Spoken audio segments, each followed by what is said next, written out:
ژبه د هغه ټولو تجربو د انتقال د ملا تیر دی، د هغې بلاغ دی.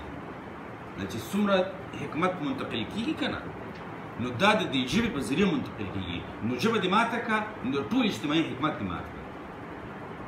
نو تاسو به خیال کړي دا بار زه خبره کومه چې کوم امپایر په یوه علاقه قبضه کوي، نو ډومبی چې کوم څیز باندې ګزار کوي، مختورن کوي یې، سپور کوي یې، شډل کوي یې، ان پریویلیج کوي یې، سټیګمیټایز کوي یې، تهمتي کوي یې، نو هغه ژبه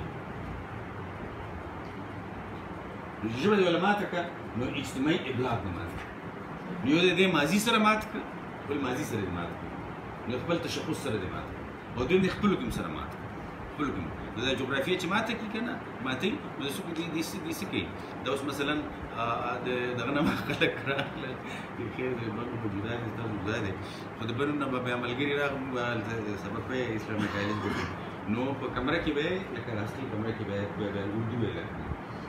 نو اول به زما شک راغی چې چونکې د چېرته لاهور ماحول نه به لکه یا بس چېرته راغلی یا به پلار لاهور کې وي که نه، یا کراچۍ والا مو دغه شان وایي که نه، نو داسې به شک راغلی. نو چې لږ ساعتې شو نو خپلو کې به یې سره خبرې کولې پښتو کې، نو ما ډېر شی ملګري شو، ډېر زیات دغه شوم که نه چې دا تاسو څه کوئ وروره، لکه تاسو ولې دا تصور کوئ چې یو لهجه بدله شوه نو ژبه بدله شوه نو بیا ابلاغ ممکن. بهرحال څنګه مات کړي دې تر منځ د ابلاغ چې مات کړي خو خلک دې مات کړي.